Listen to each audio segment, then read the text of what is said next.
mean the government knows what's causing it? Not definitely, but tests of the wreckage show that the explosions are of atomic origin. You know, I think I had it for a second there. Assume the position, Clock Monkeys.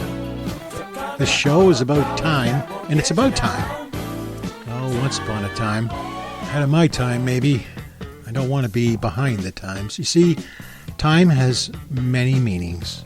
Sometimes time can last a long time, like when you're sick, or you're waiting for something, or something terrible's happening.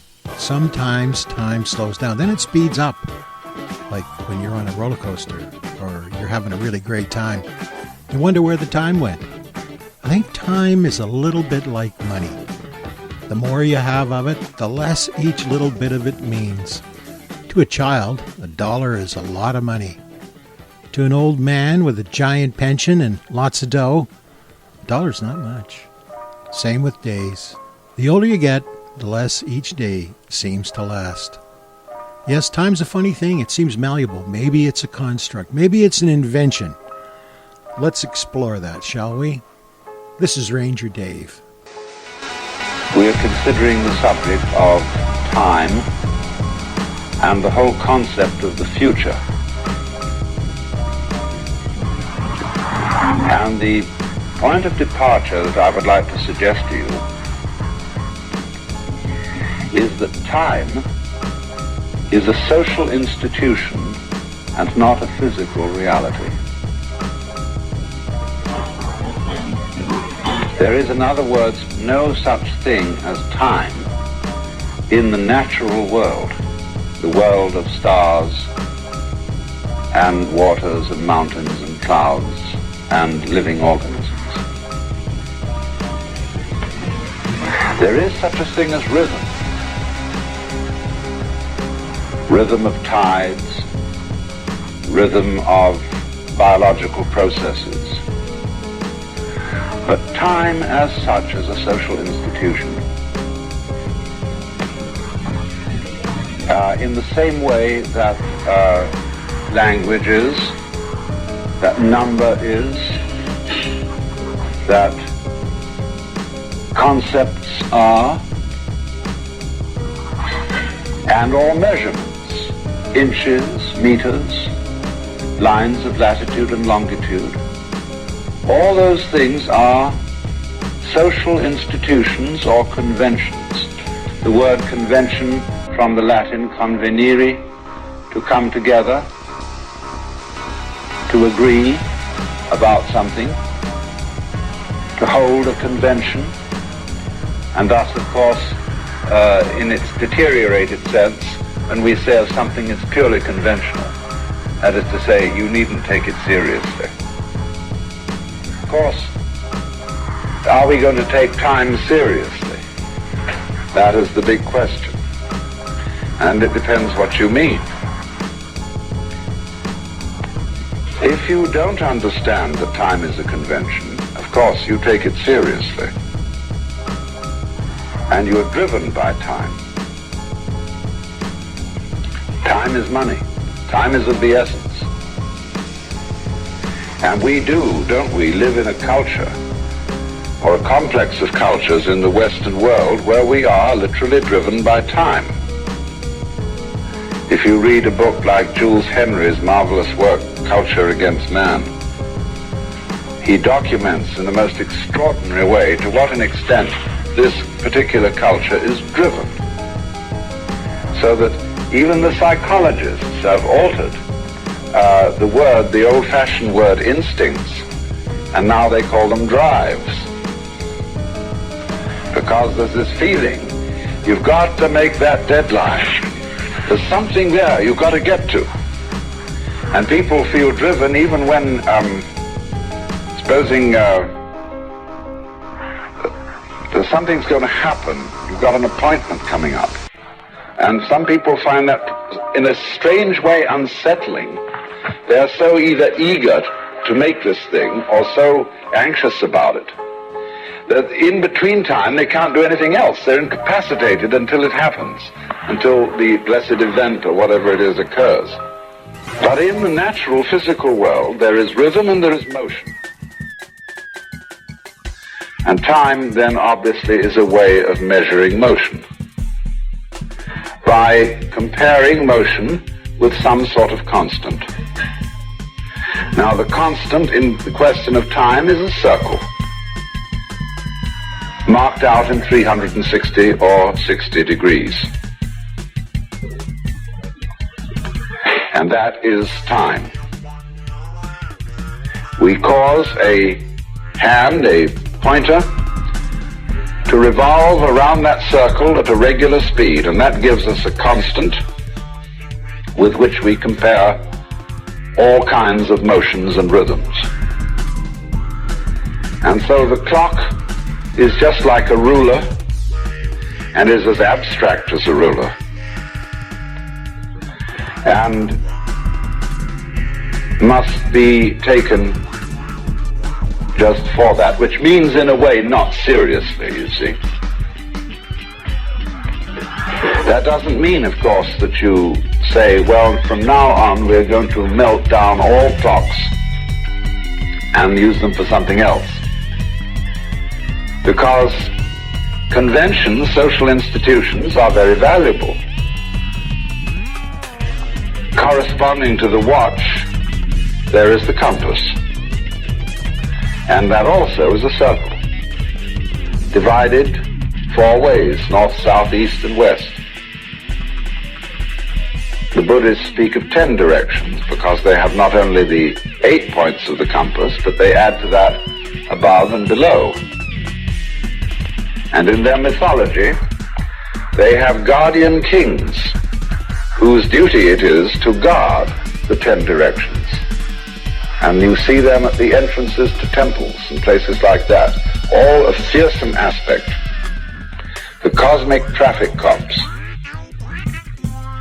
who are that fierce and are that firm about it all, because it is, after all, important that I can meet you at 4 o'clock in the afternoon at the corner of 42nd Street and 5th Avenue. Because if we couldn't make that sort of agreement, that sort of convention, we couldn't convene.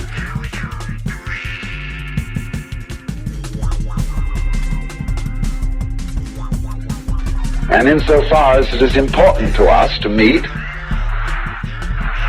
we require these sorts of compasses and timers in the vast emptiness of the cosmos.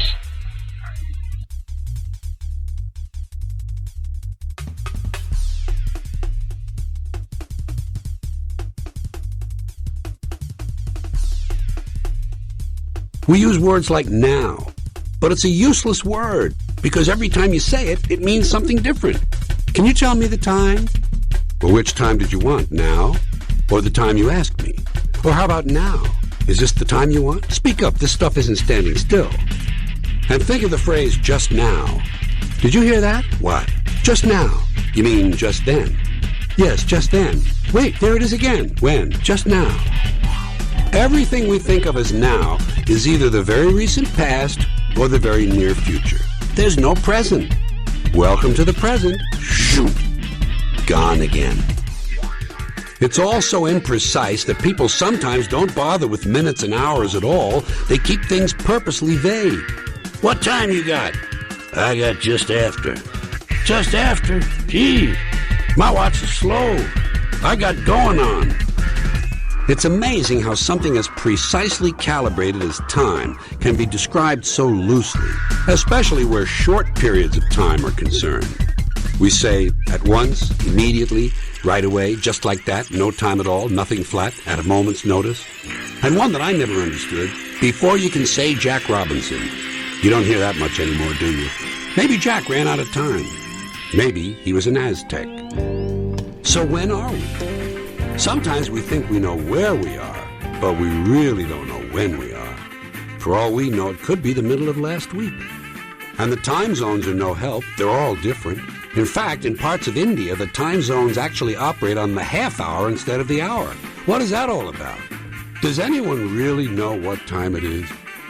And never mind a piddly little half-hour difference in India. How about thousands of years? The major calendars disagree by thousands of years. To the Chinese, this is, 4699. The Hebrews think it's 5762. The Muslims swear it's 1422. No telling what the Mayans and Aztecs would say if they were still around. I guess their time ran out.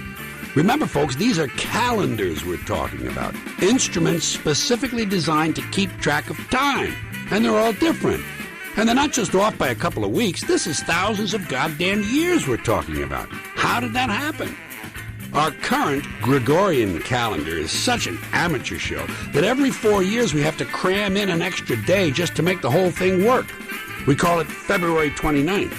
Personally, I don't believe it. Deep down, I know it's really March 1st. I mean, it just feels like March 1st, doesn't it? But even that simple quadrennial adjustment doesn't fix things, so every 100 years we suspend that rule and dispense with the extra day. Unless, of course, the year is divisible by 400, in which case we suspend the suspension and add the extra day. But that's still not quite enough, so every 4,000 years we suspend that rule too, and back comes February 29th. Here's how we got to this sorry state. The Julian calendar was introduced in 46 BC, the Roman year 709, but it was off by 11 minutes a year. So by 1582, there was an accumulated error of 10 days. Accordingly, that year, Pope Gregory XIII decided that the day following October 4th would be called October 15th. They just skipped 10 days, threw them out.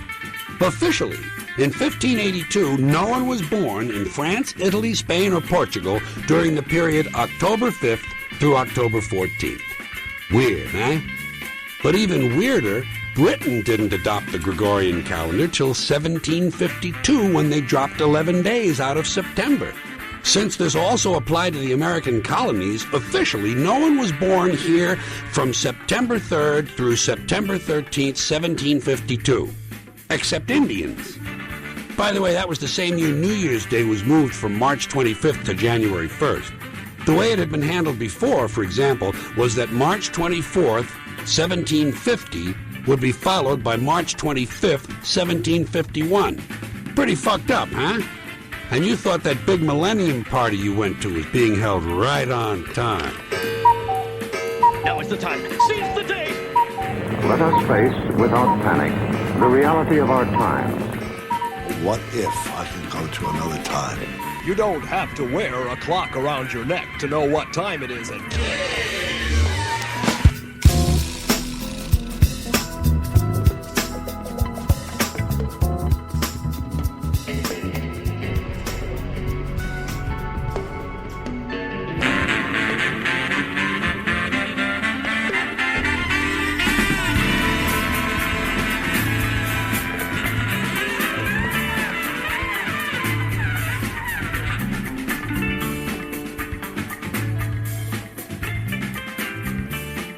You know what bothers me? People who want to know the time. The ones who come up and say to me, "What time is it?"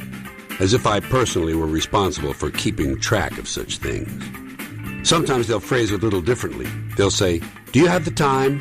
And I say, "No, I don't believe I do. I certainly didn't have it this morning when I left the house. Could you possibly have left it somewhere?" You know, now that you mention it, I believe the Navy has the time. In Washington. They keep it in an observatory or something. And they just let a little of it out each day. Not too much, of course. Just enough. They wouldn't want to give us too much time. We might not use it wisely. Sometimes in a playful mood when asked if I have the time, I'll say yes, and simply walk away. I do that because I hate to disappoint people. You see, there is no time. There's just no time. I don't mean we're late, there's no time. I mean there is no time. After all, when is it? Do you know? No one really knows when it is. We made the whole thing up. It's a human invention. There are no numbers in the sky. Believe me, I've looked. They're not there. We made the whole thing up.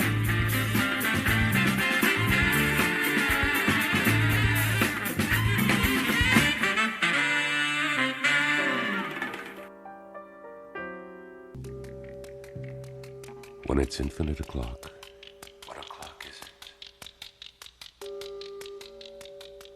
where all the edges fray.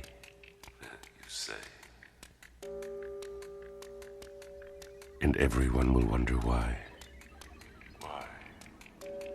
You lost a day the other day. Thursday. Now you're looking deep inside. I can see you. The bottoms of her shining eyes, like pools of limpid ink, that sparkle now, the God knows where. 1, 2, 3, 4, 5, 6, 7, 8, 9, 10. Green light. The limits of her pure surprise. 1, 2, 3, 4, 5, 6, 7, 8, 9, 10. Red light. You hear the tick-tock in your mind, like hammer blows across whatever's left behind. And someone takes you by the hand. Beyond the quick and slow. Toward places you have never been. I've never been here before. To places you would never go. Where are we? You know? And here where crystals crystallize. Science 102? And split the fractionating light. Oh, what a nice prism. You make up signs. You lift up high. I pledge that no one sees. It's dark. It's night. What time is it? You click the switch high up the wall. And watch the chandelier break loose. And fall slow motion down. Isn't it beautiful? The sliding sides of Taj Mahal. Welcome. Where moonlit swirls curl and cue. On top of mirror water. Outside of you. Mercury. And look. The towers loom below the clouds. Sultan's turret. That's scudding by. Cry out aloud. A noose of light. For rain to fall.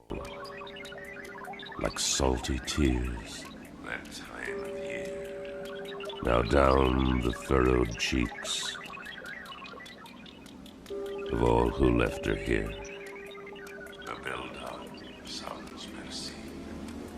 The lady from some other place. What was her name? Helen. I know her face. That beauty is to me. She told me once. Like those. I don't know when. Seeing barks. That all that was will be again. Softly. That you'll go down as quick as eyes can blink. See. A miracle in the skies. I think the weary, way-worn traveler, as quick as eyes can blink, to his own native shore. She told me once, I don't know when, glory that was Greece, that all that was, grandeur, will be again. Glory that was Greece, the grandeur that was Rome. And let's not forget a jiffy. Or a flash. Do you know which is quicker? Well, I looked it up. In fact, there are 2 jiffies in a flash. And there are 6 flashes in the twinkling of an eye. No one seems to know how many twinklings of an eye there are in 2 shakes of a lamb's tail. And by the way, why is it 2 shakes of a lamb's tail? Wouldn't the basic unit of measurement be 1 shake of a lamb's tail? Another vague word is soon. For me, soon has an emotional quality. It has great potential for sadness. Is Daddy ever coming to visit us again? Yes, dear. When? Soon. Here's a spooky one. Sooner than you think. Wow. Sooner than I think. That's like before you know it. I'll be back before you know it. Zoom. Holy shit, he did it. Sooner or later, one of these days, any day now, from time to time, every now and then, a little while. A little while is nice. So gentle, I'll be home in a little while. That wouldn't bother you, would it? I think anyone could wait a little while. It doesn't sound too threatening. Your father is sick, but he still has a little while. That's different from a short time, isn't it? A short time sounds terminal. Your father has only a short time. If I were about to be executed, I'd much rather have a little while than a short time. My time is worth $17 a second. I want an explanation, and I want it to cost less than $1,500. Go. Oh. We try hard to keep track of time, but it's futile. You can't pin it down. For example, there's a moment coming. It's not here yet. It's still in the future. It's on the way. It hasn't arrived. It's getting closer. Here it is. Shit, it's gone. Space, the final frontier.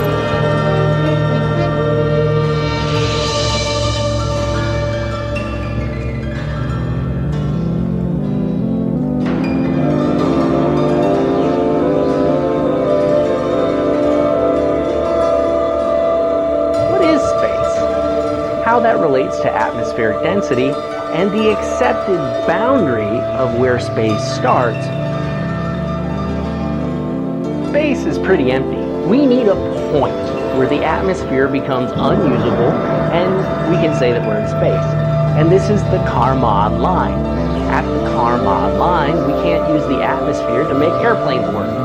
At this line, about 100 kilometers above sea level, there is not enough atmospheric density to distinguish between winged flight and a rocket escaping the Earth. I hope you've learned something about where space begins and the Earth's atmosphere ends. Today's announcement sends a clear signal to the world that we are restoring America's proud legacy of leadership in space. At some point in the future, we'll look back and say, how did we do it without space?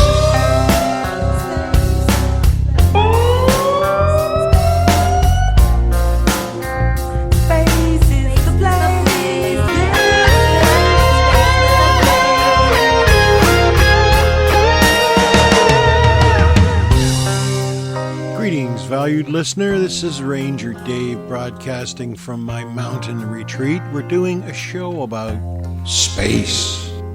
What is space? Space is a continuous area, an expanse, an area that's unoccupied. It's available, like room. There's capacity in that room. It's an area in that room. It's an open expanse in that room. So that's one idea. The space between things. Dimensions, height, depth, width, all those things that indicate a potential. That's what space can be, a potential. As a verb, it means like when you space something, when you position something. And as an informal thing, let's just say that, we've all been spaced from time to time for various reasons, have we not? This is a show about space, and I'm Ranger Dave.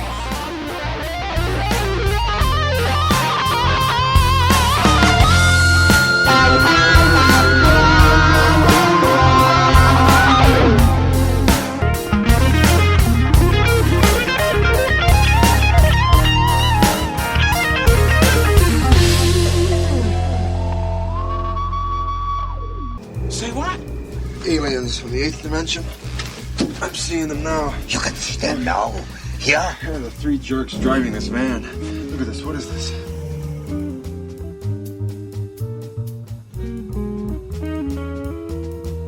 Alien beings from a dying planet.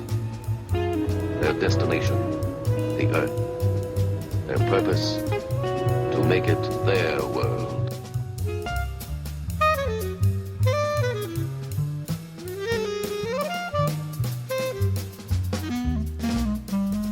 Space. We're all taking up space.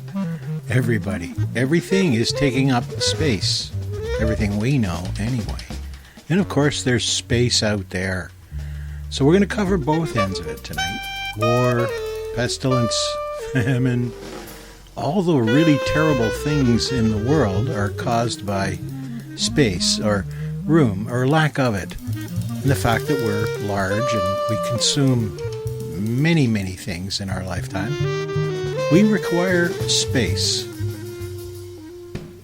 Ancient civilizations had no concept of property. They didn't mark out things the way that we do. If we see some space, we have to grit it off and then start selling it to each other. People that don't do that don't get to keep their space, apparently. And when it comes to space out there, well, there's all kinds of theories. Did or did we not go to the moon? And I've heard this talked about many different times, and I've seen all kinds of evidence. Some people think the world is flat, and that's the space we're living in, and space itself is just an illusion. I mean, space out there, outer space, that which is beyond the Van Allen belt. And of course, it leads to all kinds of speculation. People start wondering what's out in that space. Who is out in that space?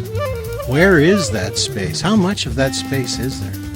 Then, of course, there's inner space. There's what's going on inside of you, not just physically, but spiritually and mentally.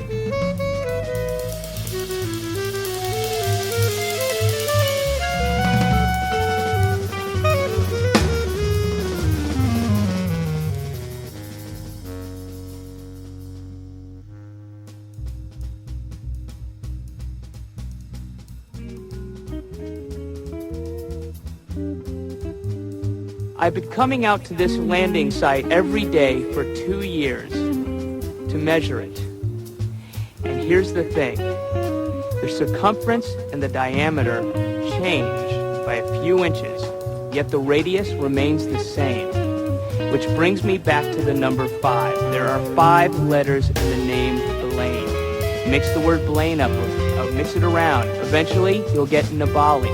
Nabali, the name of the planet in a galaxy way, way, way far away. I'll tell you another thing. Once you step inside this circle, the weather never changes. It is always 67 degrees with a 40% chance of rain. Always.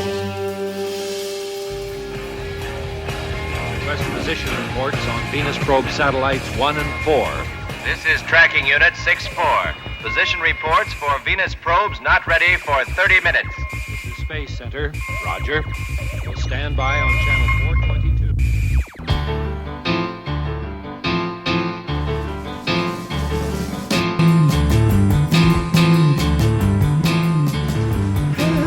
Look at this, dude, over here. Let me show you something really cool. This is a meteor from space. What the fuck is that, the meteor? Dude, all I can say to you is that how many meteors have you seen today from space?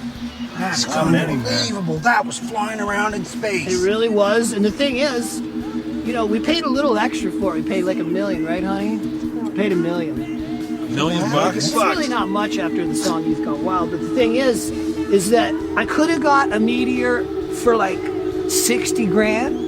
Yeah. This was $1 million, though. Because this meteor comes from a part of space that's harder to get to than the other parts of space.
I do not like the men on this spaceship.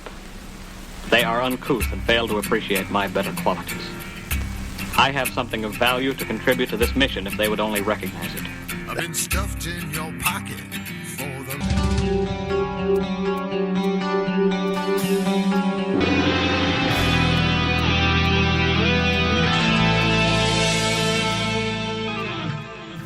Hi everyone, this is Ranger Dave. When I was a young boy, I guess around 9 or 10 years old, I had a next door neighbor, and his name was Cyril. And Cyril taught me about infinity. He told me that there was no end to infinity. And I said, okay, so when you get to the end of the universe, what do you find? He says, there is no end. I said, what do you mean there is no end? There's a beginning and an end to everything. He said, no, infinite means there's no end. Let's explore what that means on tonight's show. Tonight's show is about infinity.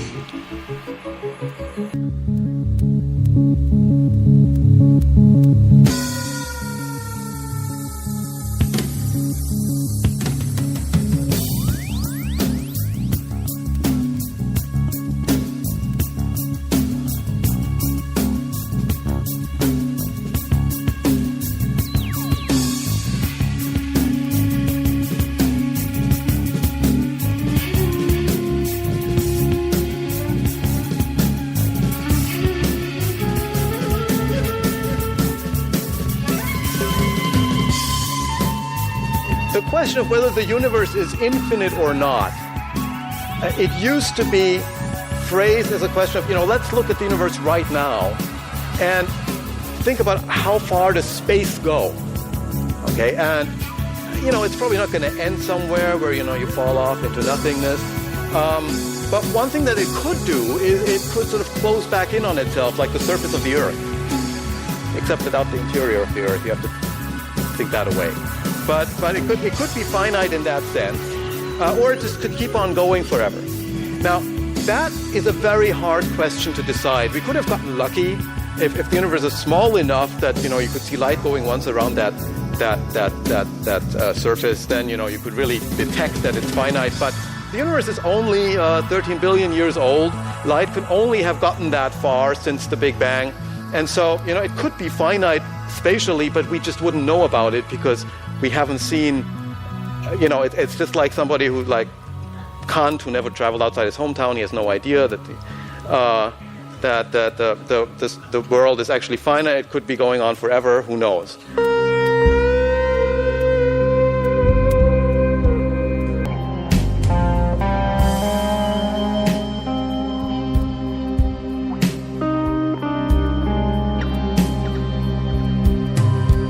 Gordon's alive.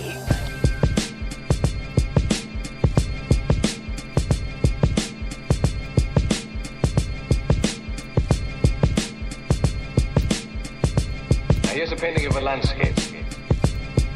Now the artist who painted that picture says something is missing. What is it? It is I myself who was part of the landscape I painted. So he mentally takes a step backward or regresses and paints a picture of the artist painting a picture of the landscape. But still something is missing, and that something is still his real self painting the second picture. So he regresses further and paints a third, a picture of the artist painting a picture of the artist painting a picture of the landscape. But because something is still missing, he paints a fourth and a fifth until he paints a picture of the artist painting a picture of the artist painting a picture of the artist painting a picture of the artist painting a landscape. So, infinite regression is... It is the moment when our artist has regressed to the point of infinity, and himself becomes part of the landscape he painted, and is both the observer and the observed.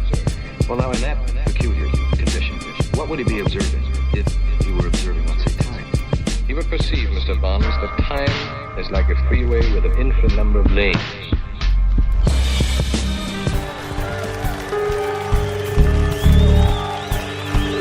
In an infinite universe with infinite possibilities, it must be true that a finite universe can exist.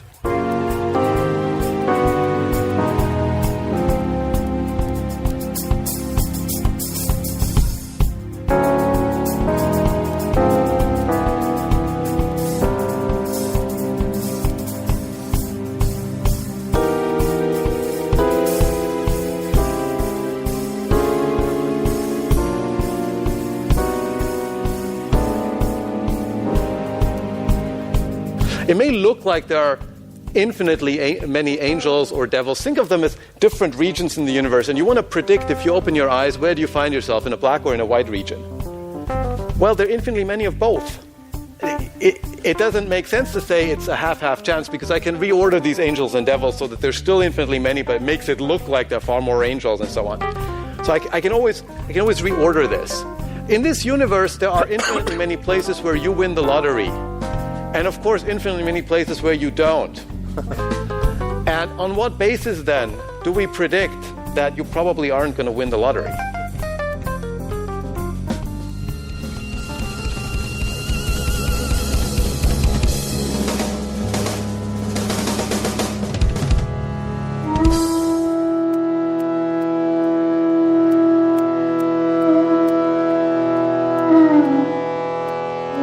Aristotle realizes that with actual infinities, we are in deep doo-doo. Basically, physics is not going to work well. So what he decides is that there exist no actual infinites. We have to banish that concept from the physical world if we're going to do good science. So he says it's fine that we can have a potential infinite. It just can't ever be actual. So for example, the potential infinite is start counting upward. You go as long as you want to, but in a finite period of time, you'll only make it a finite distance. The world is only a finite number of years old, he said.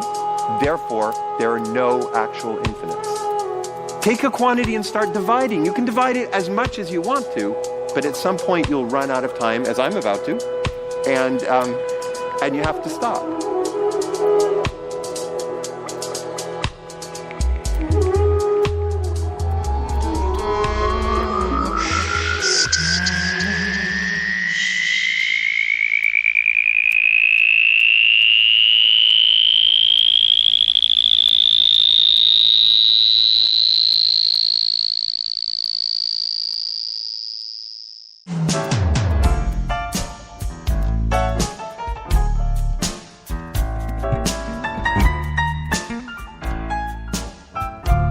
I remember a time when I was really smoking a lot of hash, and I didn't like to run out of it, and I didn't have a lot of money. So I came up with this idea. If I only ever smoked half of what I had, I would always have something. Of course, eventually, I ran out. It was based on sound philosophical principles laid down by Zeno, but I ran out anyway. So much for infinity.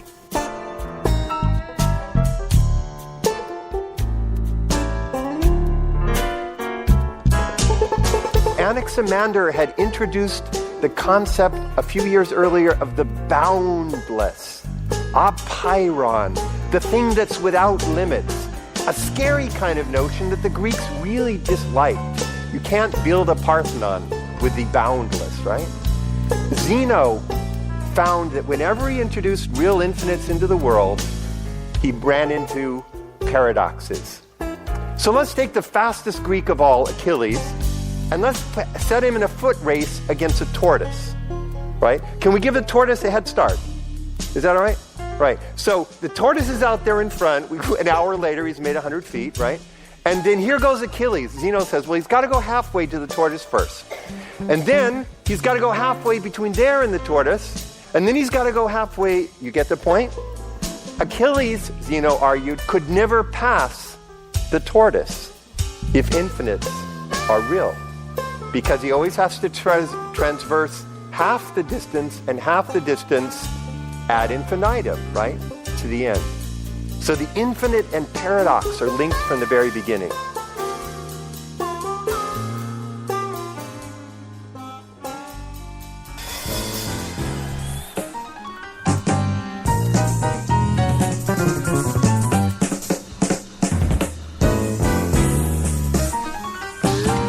Fibonacci is an Italian mathematician in the 13th century. If you divide 144 into 233, the result approaches theta. Theta? Theta. Greek symbol for golden ratio, golden spiral.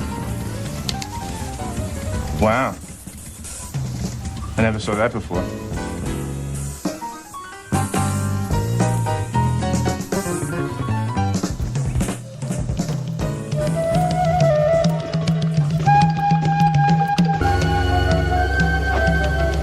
continuing to shrink. To become what? The infinitesimal? What was I? Still a human being? Or was I the man of the future?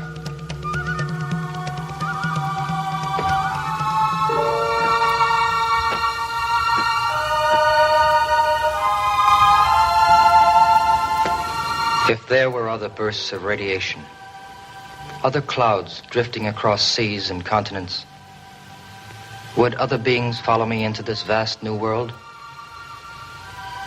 So close, the infinitesimal and the infinite. But suddenly I knew they were really the two ends of the same concept. The unbelievably small and the unbelievably vast eventually meet, like the closing of a gigantic circle. I looked up, as if somehow I would grasp the heavens, the universe, worlds beyond number, God's silver tapestry spread across the night. And in that moment, I knew the answer to the riddle of the infinite. I had thought in terms of man's own limited dimension. I had presumed upon nature that existence begins and ends is man's conception, not nature's. And I felt my body dwindling, melting, becoming nothing. My fears melted away, and in their place came acceptance. All this vast majesty of creation, it had to mean something. And then I meant something too. Yes, smaller than the smallest, I meant something too. To God, there is no zero. I still exist. Le programme, c'est fini. In toto. Kaput.